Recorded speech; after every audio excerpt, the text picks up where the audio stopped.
नमस्कार, आपका अखबार के YouTube चैनल पर आपका स्वागत है। मैं हूं प्रदीप सिंह। डॉक्टर भीमराव अंबेडकर संविधान के निर्माता, उनके दो कोटेशन और उनकी किताब का नाम है, ये 1954 में छपी हुई किताब है, पाकिस्तान और द पार्टीशन ऑफ इंडिया।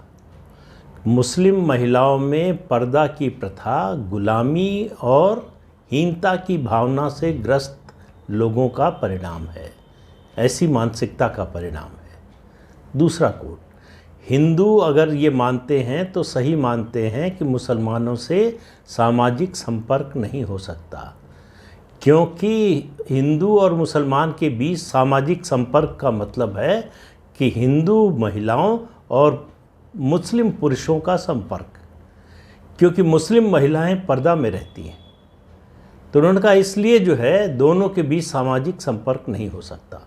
अब आप पूछेंगे कि ये मैं कोटेशन क्यों और किस लिए बता रहा हूँ, इसका संदर्भ क्या है। इसका संदर्भ ये है कि हिजाब की प्रथा को लेकर जो अदालत में केस चल रहा है, हाई कोर्ट से होते हुए, कर्नाटक हाई कोर्ट से होते हुए सुप्रीम कोर्ट पहुँचा है।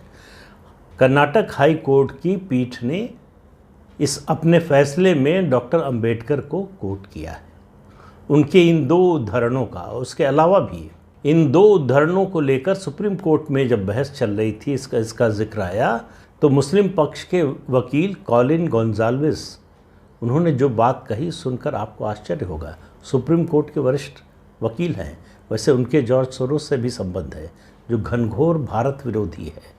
अगर वो भारतीय नागरिक होता तो राष्ट्रद्रोह का मुकदमा चलता उस पर।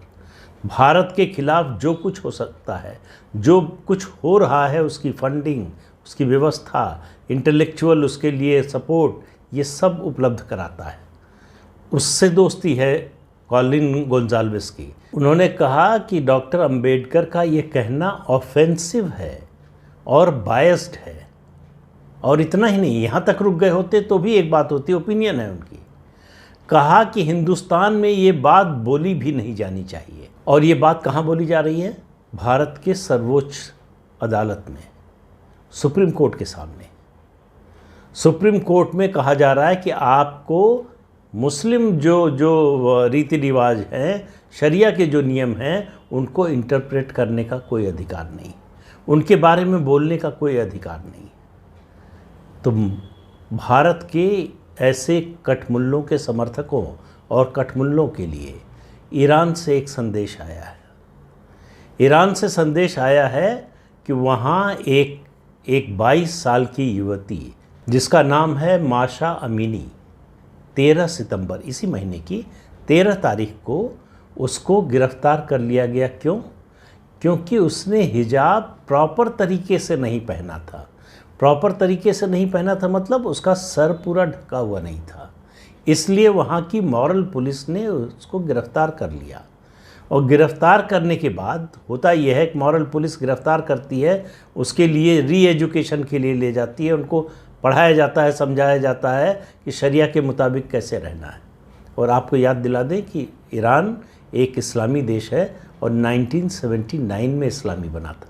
उससे पहले बड़ा मॉडर्न देश था, बड़ा आधुनिक देश था। और ईरान की ये हालत हुई, ईरान में कठमुल्लों का राज हुआ। उसमें अगर सबसे बड़ा किसी का योगदान है तो वो अमेरिका है, जिसने शाह ईरान के खिलाफ अभियान चलाया, उनको गद्दी से हटाया और बाद में ये कठमुल्लों का राज स्थापित हो गया। वहाँ धार्मिक नेता हैं आयतुल्लाह खामिनी, उनके खिलाफ ईरान में कोई कुछ बोल नहीं सकता। लेकिन अब ईरान में क्या हो रहा है?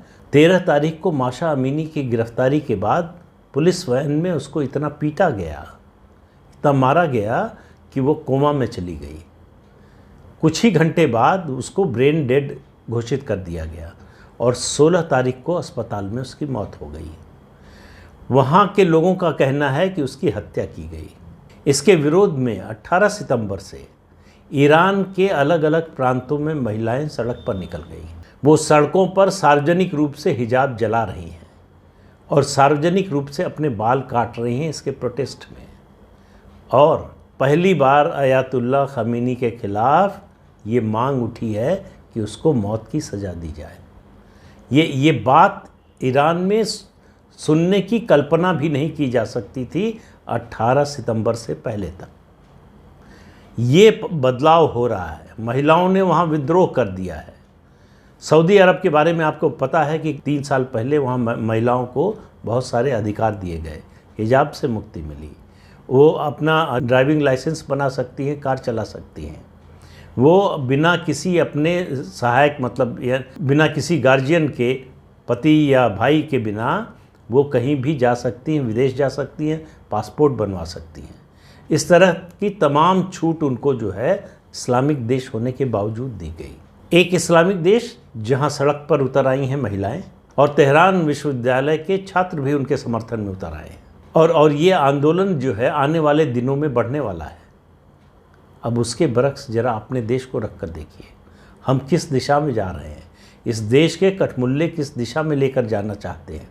ईरान में याद रखिए शरिया की अदालतें हैं, शरिया का कानून है, तब वहाँ विरोध हो रहा है। यहाँ एक धर्मनिरपेक्ष देश, डेमोक्रेटिक कंट्री है, जहाँ संविधान लागू है, तो संविधान को नहीं मानेंगे। नारा राजनीतिक सुविधा के लिए जय मीम और जय भीम का देंगे, लेकिन जब दलित का सवाल आएगा तो केवल वोट के लिए इस्तेमाल करेंगे। यहाँ डॉक्टर अंबेडकर का विरोध करेंगे, उनकी कही हुई बात को कहेंगे ये भारत में बोली नहीं जानी चाहिए। आप समझिए, ये हम किसी जो है डेमोक्रेसी में रह रहे हैं या ऑटोक्रेसी में रह रहे हैं? क्या यहाँ शरिया का राज है? क्या भारत इस्लामी देश हो गया है कि शरिया के विरोध में जो बात लगती हो वो बोली भी नहीं जानी चाहिए? ये सुप्रीम कोर्ट का कोई वकील खड़ा होकर सुप्रीम कोर्ट में बोल सकता है, लेकिन ये हो रहा है। और आप देखिए, अभी 2 घटनाओं की तुलना कीजिए उत्तर प्रदेश की, हाथरस और लखीमपुर। हाथरस में जो आरोपी था वो हिंदू था। पूरे देश और दुनिया को पता चल गया कि एक दलित महिला के साथ अत्याचार हुआ, एक दलित युवती का बलात्कार हुआ, हत्या हुई। लखीमपुर खीरी में 2 बहनों को, दोनों नाबालिग थीं, उनके साथ बलात्कार हुआ, उनकी हत्या हुई। हत्या करके उनके शव जो है पेड़ से लटका दिए गए।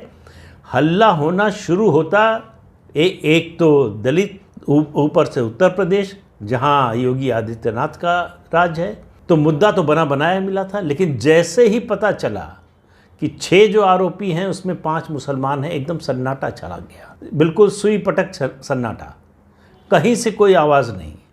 दलितों का दर्द भूल गए।